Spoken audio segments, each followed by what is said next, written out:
Let me give you just a few tips on time management essentials.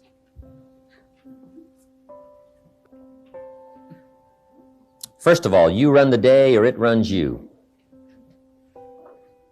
A little simple analysis. It's not that difficult to get something started, and you run it for a while, and after a while it starts running you. That's part of the challenge. I told my staff one day, giving birth to a tiger is one thing, learning how to ride it is something else, right? Sometimes you start it and then it turns around and starts giving you all kinds of trouble. Next, the time you've already committed to labor is enough time. If you're working already 8-10 hours a day, that's about it. You just can't work much more than that. Bursts at a time, you can work 12, 14, 16, right? And I'm sure we've all learned to do that, put in the extra time. But after a while, you pretty well have to put your life in balance, or your health is in jeopardy, and your heart's in jeopardy, your blood pressure is in jeopardy, a lot of things, if you don't stay in balance. So you don't have to put in any more hours, probably. All you have to do is just make better use of the hours. A cliche we've all heard. It's not the hours you put in, it's what you put in the hours that counts. Now also you need a written set of goals, time management essential, priorities. Good plan for the next 10 years especially, some of the things you want to accomplish. Let our dreams pull us through, our objectives sustain us, get us up early, keep us up late, all right, drive us to do the disciplines, read the books, take the classes, study, whatever's necessary. And a constant review of your goals, because that's how you determine how to use your time, whatever priorities you're going for. Then you need a plan to achieve your goals. And game plans, laying out 6 months, laying out a year. When you do business internationally, several corporations, we just formed our first Australian corporation. You just got to have game plans to lay all this stuff out. Otherwise, it just doesn't get done. Things get missed. Taxes don't get paid.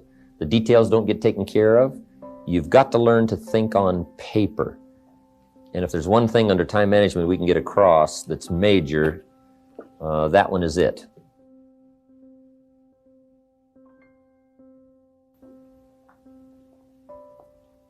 Another key is learning to separate majors from minors. That's high on the list. Making sure you don't spend major time on minor things. This is why you need to think on paper, put your game plan on paper to make sure you're not spending major time on minor things. Little phrase I have says, don't mistake movement for achievement. It's not that difficult to get busy. What you have to do is check to see what you're busy on. Because it's easy to haul out the trash and fix the screen door, get the car washed, take the kids to school. I mean, it's easy to stay busy, right? The key is on what? So separate majors from minors. Next time management essential is concentration, zeroing in. Preoccupation is fatal, both on the freeway and in business. You got to keep your mind concentrated. I have a little rule that says, don't start the business day till you get to the office. I used to start my business day in the shower or at the breakfast table, and it just messed up a lot of things. I'm sitting at the breakfast table, guess where my mind is? At the office. I even got mixed up going to the beach and, trying to, do some relaxing time. But sure enough, when I'm in the office, I'm thinking about the beach. And when I'm on the beach, I'm saying I should be at the office. Now, see, that's mixed up. We quoted that little quote from the Reader's Digest in the evening seminar, right? Wherever you are, be there. If you're at the breakfast table, be there. When you're having a conversation with somebody, be there. When you're on your way to work, be there. Enjoy the ride. Take a look around you. What's going on? Study human nature. What's happening? Be there. And then when you get to the office, go for it. Next time management essential is learn to say no. Boy, it's easy to overload your calendar, get yourself into all kinds of time management problems simply because you didn't have the strength to say no when you should have said no. It's much more difficult to say no and then try to get out of it later, call back, make the arrangements, go through the whole embarrassment. Better to say no than to say yes and have to back out. Ron Reynolds has a good phrase that says, "Don't let your mouth overload your back." That's good.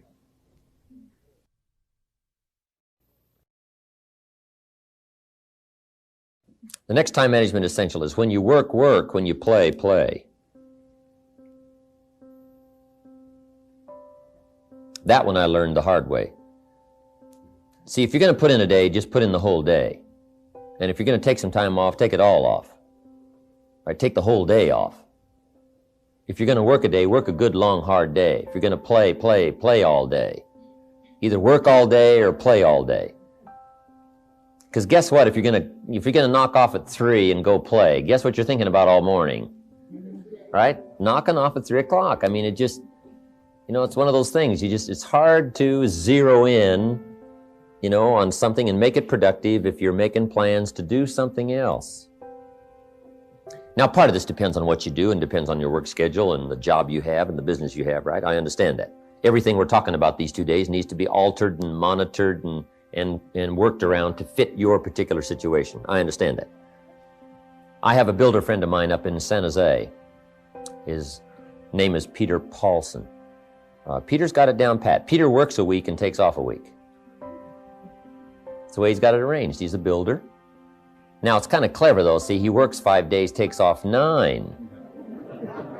That's a little... He says work a week, take off a week, yeah, but it's really 5 and 9.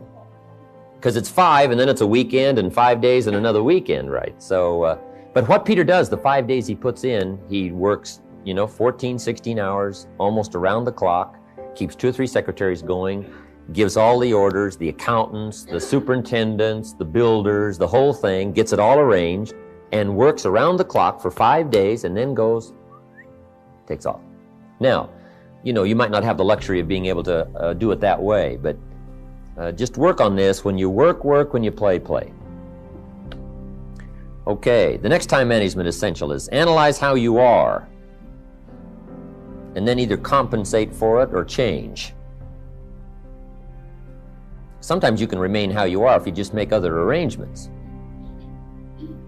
My staff discovered I'm a poor courier. They said, "Mr. Rohn, here's a check for Jerry Haynes. You're going to be up north, right, in the next couple of days?" I said, "Yeah, no problem. Give it to me. I'll see that he gets it." Guess when I next hear about that check? From my cleaners. Saying, "Mr. Rohn, we found this," right? Now, I say, "Look, I know I messed up that time, but, next time I'll make sure." See, but it just doesn't work. I'm not good at it. So we've got a little rule at our office that says, don't give the chairman anything, right? Don't. It won't arrive. He can talk good, but he's a poor courier. It won't get there. So you just got to analyze how you are and then make the compensations for it. Now, you can promise to change all you want, right? But if you're not going to, then make the other arrangements. I finally got somebody to help take care of reading financial statements and taking care of, a lot of corporate business and matters that I promised I would do myself, but I just never did get it done. And it used to be terribly costly to me for IRS and taxes. Unbelievable. But I finally got somebody to take care of that. So if you're not going to change, if you're not going to do it, even though you promise yourself year after year, just then make arrangements to see that it gets done. So analyze how you are. If you're good at bookkeeping, then keep your books. If you're not, just don't keep promising. Just drop off all that mess, twice a week or once a month in somebody's lap and say, "Here, figure this out and I'll pay you to do it." Sometimes for $100 a month or something, $50 a month. Somebody will just, calculate a lot of stuff for you. Just save yourself all the grief of promising, and never doing it. So analyze how you are. That's very important. Next time management essential is beware of the telephone. Beware of the telephone, a useful tool, but it can also get you into trouble. So you got to watch the telephone on time management. Here's one way to use the telephone. Make sure you make an agenda before you make a call. Make a little list of what you're going to talk about before you call. Don't try to think and call out of your head. But if you don't have this agenda, you wander around, talk about all kinds of things that probably aren't essential. And then you have that, at the end of the telephone conversation, you say, let's see, there was something else I was going to talk to you about. I can't think of it right now. If I think of it, I'll call you back. See, you just, great time waster. Also, when you make an agenda, it's really great when you come back to recall the conversation. Remember we talked about doing these 3 things? You say, no, we didn't go over that. Say, well, let me see. Oh, yeah. There it is in my log, the agenda of the telephone conversation. Okay, so use the telephone. Now, you got to beware of the telephone at home, too. Now, you might have to have some business calls at home, but you got to be very careful. The phone can be an incredibly disturbing influence on family and social, personal life. So learn to regulate that. They got the phones now, you can just shut them off, right? When somebody calls, it just sounds like you're not there. The phone just rings, but you don't hear it. I can just let the phone ring, but some people can't do that, right? I've had people over at my house, my phone rings. They say, aren't you going to answer your phone? I say, no, we're having lunch or whatever, right? So you got to answer your phone. I said, no, you don't. I've had them go answer my phones. They say, it's for you. I said, I imagine it is, yeah. Come on. Next.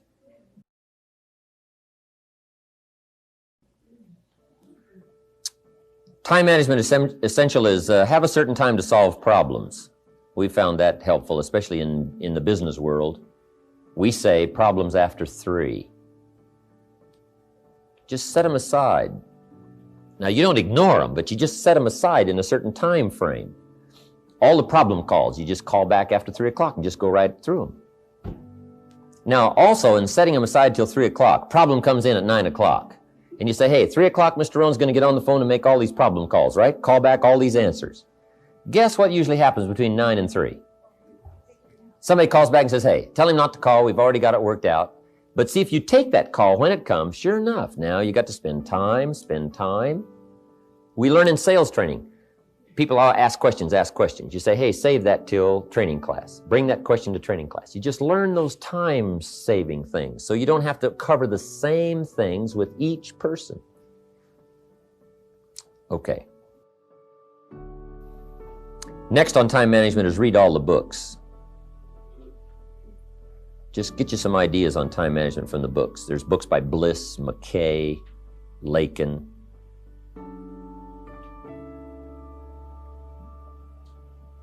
Because that's where you get the answers. Because everybody's got tailor-made situations that need different answers. So just read them all.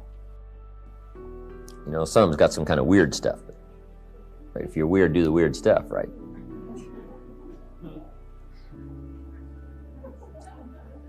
Whatever, read it all. Next time management essential is be more alert. Part of the alertness is not only what's going on, but also be alert to looking at all your present procedures. You may have some old outdated procedures, stuff you've been doing for 5 years and it's taken 10 hours instead of 1. Right? You could put it on a computer or something. You could just, go through, because it's easy to just accumulate a lot of wasted time, wasted motion by not, updating all of your stuff. You don't have to use the old, you don't have to use that anymore, right?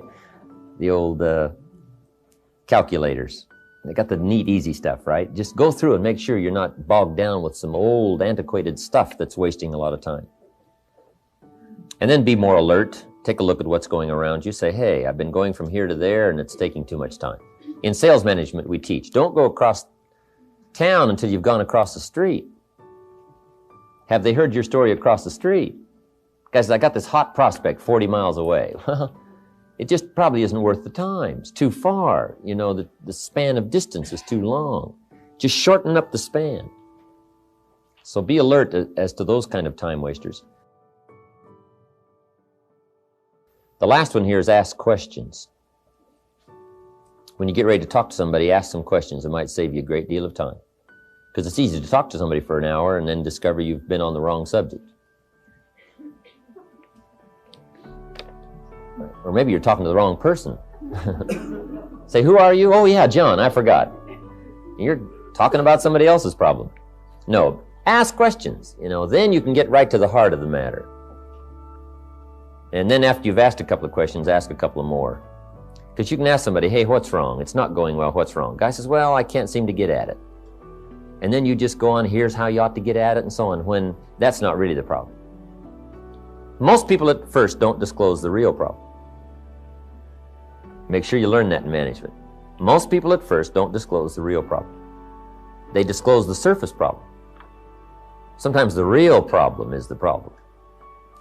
Guy says, well, I got some problems at home. So, oh, that's why you're not getting out there. I've been talking about hitting it when the real problem is something's wrong at home. Let's talk about that. See, just a couple of questions, and you just save yourself an hour. You save yourself talking too long about the wrong things just by asking the questions. Okay?